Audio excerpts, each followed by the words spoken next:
Buenas tardes. Yo voy a hablar sobre la isla de Santo Tomé.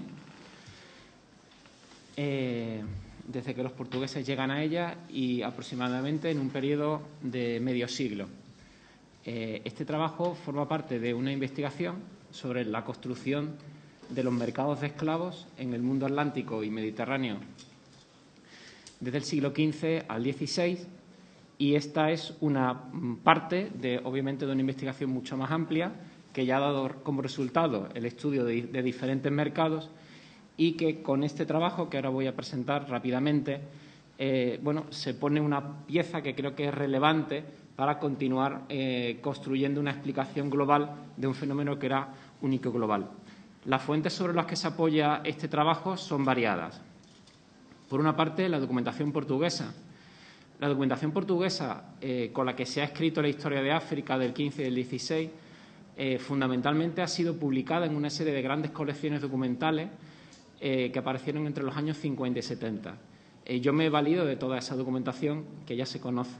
Por otra parte, el segundo gran repositorio es el Archivo de Protocolos de Sevilla, que contiene el mayor depósito de compraventas de esclavos para el siglo XVI del planeta Tierra, con lo cual nos ofrece mucha información. El tercer fondo documental es el Archivo del Reino de Valencia, donde hay una serie, en Bailía General, donde se encuentran las presentaciones de todos los esclavos que se desembarcan, en realidad en el Reino de Valencia, aunque se centraliza en la ciudad de Valencia, los esclavos que se desembarcan. Y esa documentación es muy rica porque, de alguna forma, nos cuenta la historia de esos esclavos y nos da datos preciosos acerca de sus orígenes y la cronología de la llegada de esos esclavos a la península ibérica.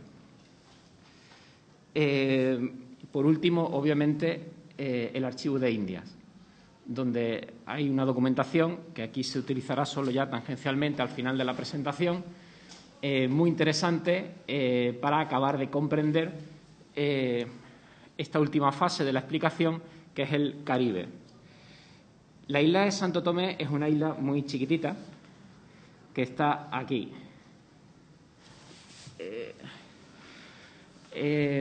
Las crónicas portuguesas vacilan acerca de la fecha exacta de llegada de los portugueses a ella. Los últimos trabajos entienden que en realidad no es hasta aproximadamente 1480 cuando los portugueses empiezan a tomarse en serio esa isla, isla que estaba despoblada, donde no había nadie. El poblamiento portugués en la isla de Santo Tomé, me interesa este mapa porque en realidad es todo ese espacio del que vamos a hablar aquí. Un espacio que va a acabar conectado con esa isla de Santo Tomé. Los portugueses toman interés en la isla de Santo Tomé fundamentalmente de un modo secundario y dependiente de su interés verdadero, que se sitúa aquí, en el castillo o en la fortaleza, la factoría de San Jorge de la Mina, donde los portugueses llegan por primera vez en 1471. Ahí empiezan el rescate, a conseguir oro a partir de esa fecha, y en el año 82 construyen el famoso castillo de piedra de San Jorge de la Mina. En San Jorge de la Mina los portugueses conseguían el oro a cambio de una serie de productos. Uno de esos productos son precisamente esclavos africanos que los portugueses cambiaban o vendían a los africanos, que a su vez les traían el oro desde el interior.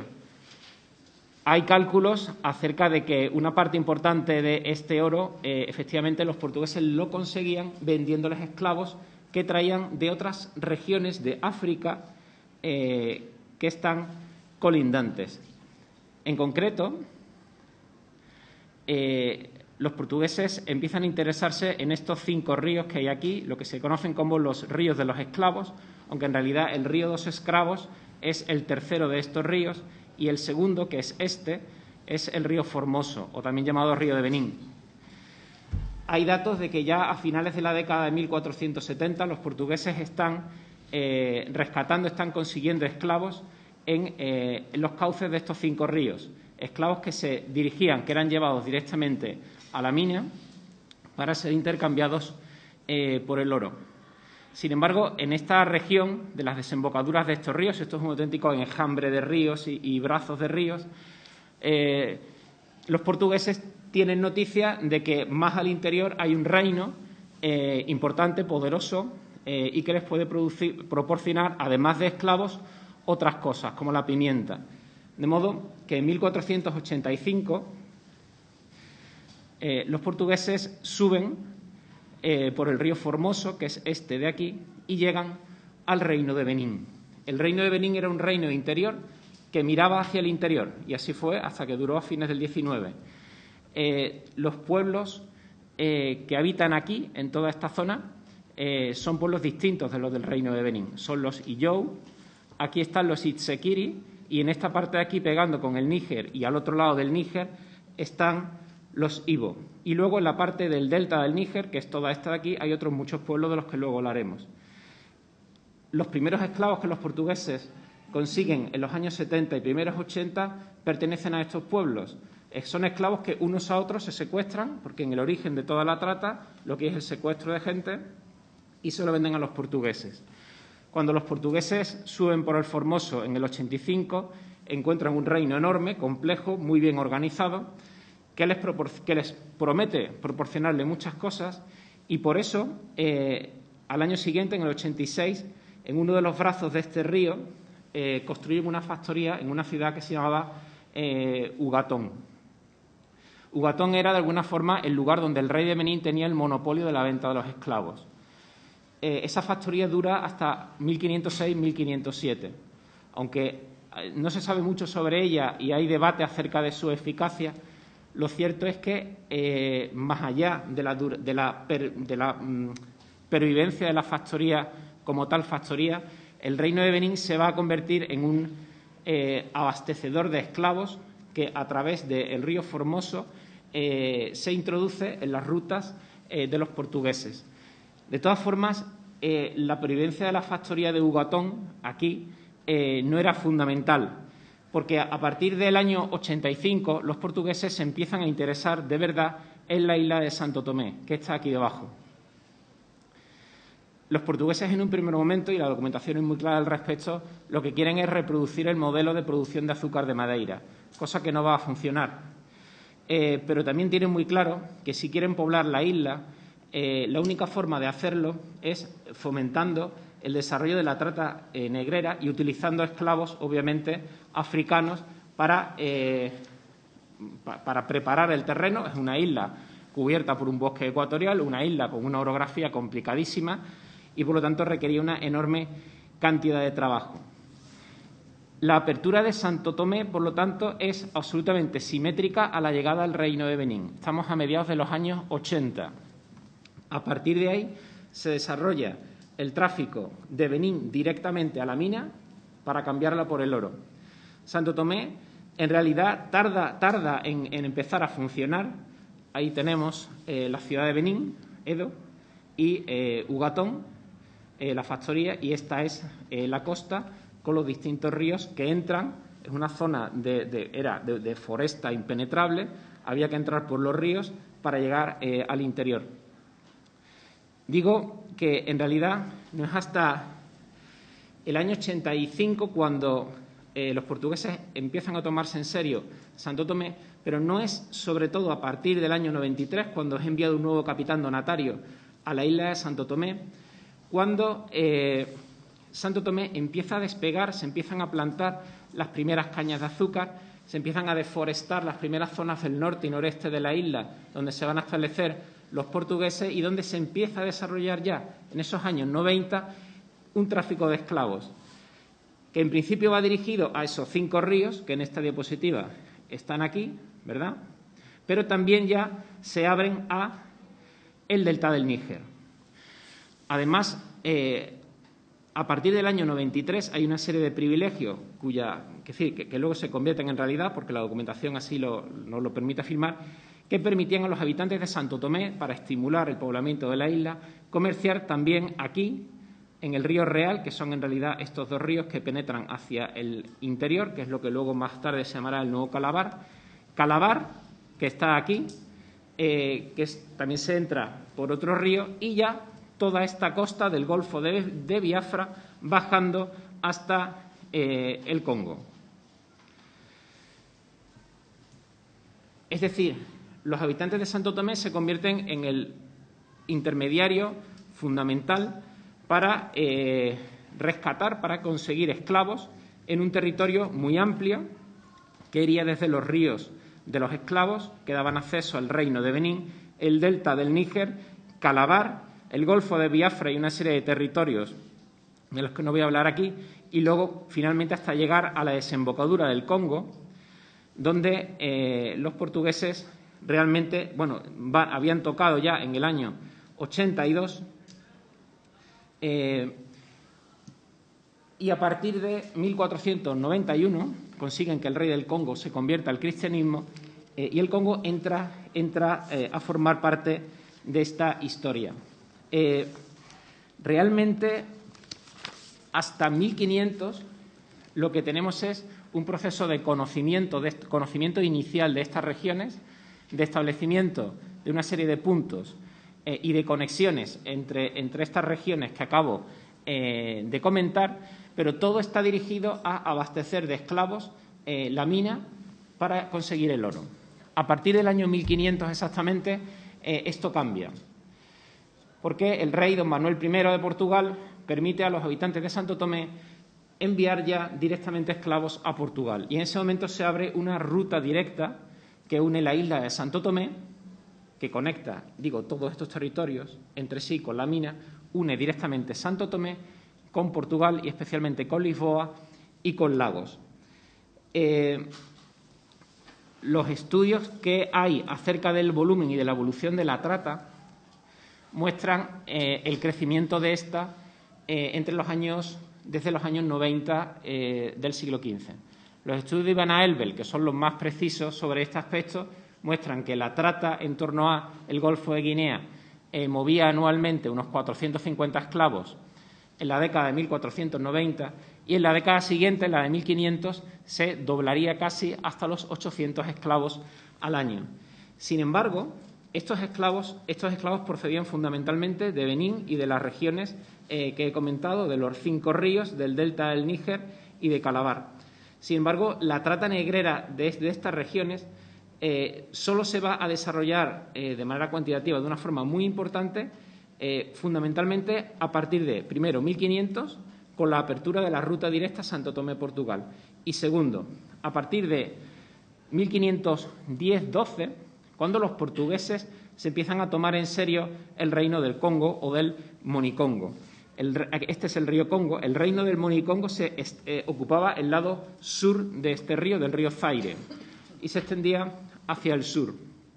Era un reino enorme, solo comparable por su complejidad y poder al reino de Benín. Tenemos datos.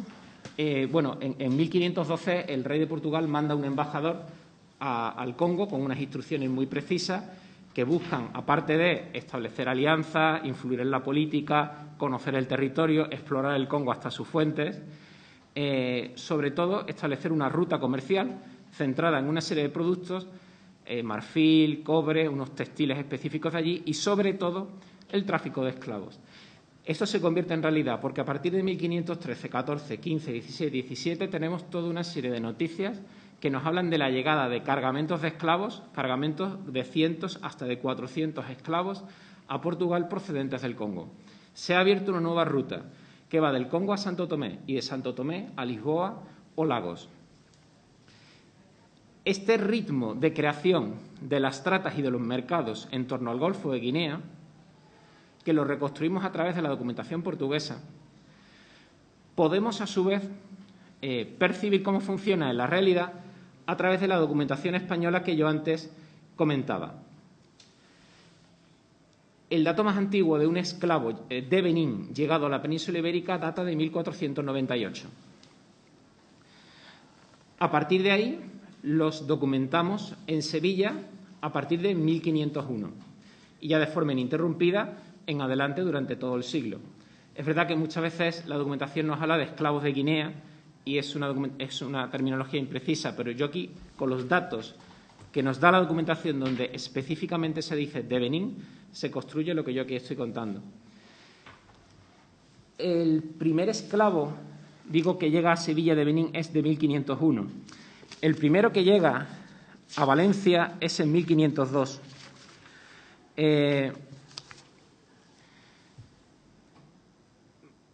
La documentación es muy clara y nos permite constatar cómo se crea una ruta que, sobre todo desde Lisboa y desde Lagos, en el Algarve, iban barcos negreros cuyo número de esclavos oscila entre 130 y 250 aproximadamente, hasta los puertos el puerto de Santa María y Cádiz y Sevilla, que funcionan como grandes puertos de reintroducción de esos esclavos hacia el interior y, al mismo tiempo, sirven de plataformas para continuar hacia el puerto de Valencia, que es el final de la ruta. Es decir, hay grandes barcos negreros, grandes en los términos de la época, obviamente, que hacen la ruta al puerto de Santa María, Cádiz, Sevilla y Valencia. Pero hay otra ruta que es hecha por una infinidad de barcos en las que no tienen por qué ir tantos esclavos, pueden ir 20, 10, 5, que une prácticamente todas las localidades del litoral. También muchas portuguesas desde el norte, Viana, Oporto, Camiña, Sines, y bajando Ayamonte, Rota, Tarifa, Algeciras, Gibraltar, Marbella, Málaga, Almería, Cartagena, Alicante, Villajoyosa, Benidorm, todo, Javea, Denia es un puerto negrero importantísimo, hasta Valencia. Ahí termina esa ruta. A través de esa ruta se distribuyen los esclavos siguiendo los ritmos de apertura de los mercados en África. Valencia, a su vez, era la cabecera a la que llegaban las flotas de galeras, las dos flotas de galeras venecianas, la que hacía la ruta subiendo por Italia, bajando por la costa francesa y catalana hasta ella, y la que seguía la ruta de la costa de Berbería. De modo que estas galeras venecianas, cuando regresan por la ruta del norte y por la del sur, muchas veces cargan estos esclavos y los distribuyen hacia el Mediterráneo central. Al mismo tiempo hay otra ruta, que es catalana y francesa, que hace que estos esclavos lleguen hasta Barcelona, Perpiñán, Montpellier, Marsella y, por supuesto, Génova. De hecho, sabemos que este primer esclavo de Benín, que documentamos en la península en 1498, de Portugal, acabó en Génova. Y al cabo de 20 años lo regresaron a Valencia para volver a ser vendido. Si nosotros vemos los datos que tenemos de esclavos de Benín presentados ante el baile de Valencia, ante el baile general, entre 1504 y 1523, vemos el inicio de la llegada de estos esclavos, un periodo de relativa pujanza hasta 1515-16, y a partir de ahí siguen estando, pero son menos numerosos. Este tráfico de esclavos de Benín es un tráfico fundamentalmente de niños y de adolescentes. Es decir, entre los 7 y los 16 años suponen algo más del 70% de todos los esclavos. El resto son esclavos jóvenes, aunque es verdad que algunos de esos esclavos jóvenes en realidad son esclavos que llegaron a la península a edades más tempranas. ¿Esto qué significa? Pues que los portugueses lo que están sacando de Benín son fundamentalmente niños, y más niñas que niños. Si tenemos en cuenta los esclavos traídos del Congo, es a partir de 1513, qué casualidad, cuando empezamos a documentar los esclavos del Congo en Valencia. Los documentamos un poquito antes, en 1508, en Badajoz, Zafra, que sirve de centro de distribución desde el sur de Extremadura, en 1511 en Granada y también en Sevilla. Y en 1513 los esclavos del Congo empiezan a llegar a Valencia y ya no dejarán de llegar ni a Valencia ni a Sevilla durante el resto del siglo. Los esclavos del Congo, efectivamente, proporcionan un aporte importante durante esta segunda década.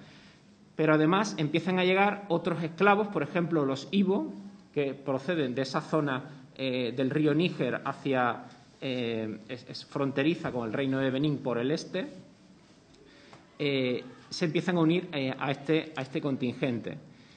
De modo que lo que vemos en la evolución de la trata y del componente humano de los esclavos que están llegando a la península es exactamente la reproducción de los ritmos de creación de los mercados de esclavos en el Golfo de Guinea y en torno a Santo Tomé, que es desde donde todo esto se está generando. La documentación valenciana, que Vicenta Cortés publicó en extracto hasta 1516, pero que la serie continúa durante todo el siglo XVI, nos permite ver también en el análisis de los barcos negreros este ritmo que aquí estoy explicando. Vemos como hasta 1507 lo que llega fundamentalmente, de hecho siempre fueron la mayoría, son negros de Jalof, los Wolof, que son gente que vive al sur del río Senegal. El siguiente grupo, el siguiente aporte son los Mandinga, que viven al sur hasta el río Gambia. Pero a partir de 1508-1509, lo que empieza a llenar las cargazones de esclavos empiezan a ser precisamente esos contingentes que vienen del Golfo de Guinea. Los esclavos de Benín, los del Congo, que he dicho que empiezan a llegar en 1513, los Ibo, que empiezan a llegar en 1515, los Meni, que también vienen del delta del Níger, de Calabar, 1516, los Terranova, que son Lucumía, que son Yoruba, que están a la izquierda, y los Zapes, que son de Sierra Leona, que son de otra parte. Sin embargo, cuidado, la gráfica de abajo vemos el número de esclavos que desembarcados por barcos que transportan 15 esclavos negros o más. Hay esclavos que están llegando con más de 200 barcos, que están llegando con más de 200 esclavos al puerto de Valencia. Estamos hablando en el periodo que hay representado desde 1489 al 1523 de 56 armazones. Pero la mayoría llegan entre 1510 y 1521, 33 armazones, con esclavos que proceden de estas procedencias. Es decir, la apertura de los mercados del Golfo de Guinea, que tiene unos ritmos que ya he explicado, se dirigieron hacia la península ibérica. Sin embargo, a partir de 1518, en el horizonte aparecen los mercados esclavistas del Caribe. Hay una demanda que se expresa en distintas instancias políticas en la corte castellana y en el año 19 es cuando se abre la espita, eso no lo voy a contar aquí, para que se empiecen a llegar negros africanos y desde África al Caribe. En ese momento, la factoría que está disponible y que además la controla de forma directa el rey de Portugal es la factoría de Arguim. Vamos un momentito a ver el mapa. Esta es la factoría de Arguim. Está controlada directamente por el rey, por el rey de Portugal. Y en ese momento es cuando se hace un contrato entre el rey de Portugal y los capitalistas castellanos y genoveses que se han hecho con el casi monopolio de los envíos de los negros a América para enviar a partir de 1519 más de 4.000 esclavos en los años siguientes al Caribe. Esto, en principio, dado que iban a ser esclavos sacados de la factoría de Arguim, no habría afectado a estas rutas que hemos visto que se han tejido hacia Portugal y de Portugal hacia Andalucía y el Levante. Sin embargo, estos son los barcos negreros de Arguim entrando en Lisboa. Vale. En estos años Arguim está creciendo como factoría a un ritmo importantísimo. Estos son los barcos negreros, estamos hablando de 6, 7, 8, 10, 12 barcos negreros al año y estamos hablando de en torno a 1.000, 1.500 o incluso más esclavos desembarcados en Lisboa. Ese flujo, obviamente, una vez que se abre la espita para que puedan ir al Caribe, se va a desviar hacia el Caribe. Sin embargo, esto no va a funcionar porque por una serie de cuestiones, entre otras cuestiones, es que los esclavos morían en los viajes y que hay desacuerdos entre los capitalistas que han firmado este contrato con el rey de Portugal. A partir del año 22, el contrato de Arguim, el contrato para abastecer el Caribe desde Arguim, deja de funcionar y los envíos al Caribe se estrangulan. ¿Cómo se va a cubrir esa demanda que existe en el Caribe? Tirando de Santo Tomé. Y lo que se hace a partir del año 22 es desviar las rutas negreras que funcionaban hasta Portugal y Valencia para desviarlas hacia Puerto Rico y Santo Domingo. El primer barco negrero que llega al Caribe procedente de Santo Tomé está ahí, con 136 esclavos, llega en 1522. A partir de 1522 documentamos, y estos son datos mínimos, los datos sin duda son más altos, documentamos ya en adelante la llegada incesante y continua anualmente de los esclavos que vienen del Reino de Benín y sus regiones aledañas y del Reino del Congo a través de Santo Tomé al Caribe. Y esta trata va a ser creciente. Es estimulada por, esto es un dibujo bonito, es estimulada porque los precios, esto ya no tengo tiempo para contarlo aquí bien, porque los precios que se pagan por estos esclavos en el Caribe son muy superiores a los precios que se pagan en la península ibérica y en concreto en Sevilla, que es el gran puerto negrero de Castilla.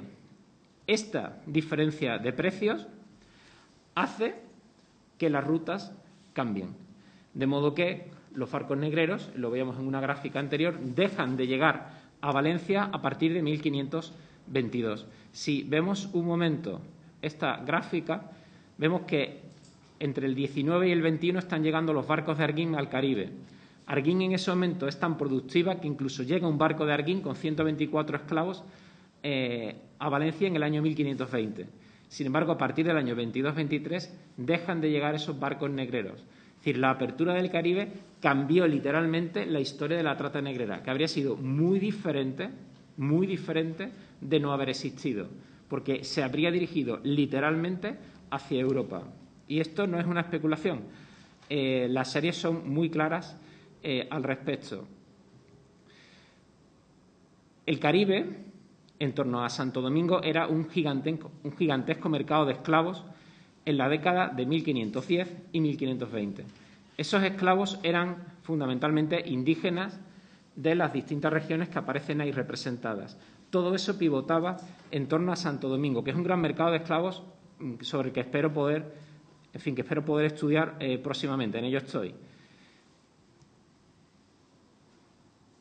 ¿Esto qué significa? Bueno, significa que una isla que estaba despoblada en el Golfo de Guinea se convierte en un lapso de tiempo de 40 años en uno de los epicentros del tráfico esclavista a nivel atlántico, porque lo que consiguió fue conectar mercados de esclavos que ya existían en África antes de la llegada de los portugueses con un mercado infinitamente más vasto que era el mercado atlántico. Y ya está. Muchas gracias.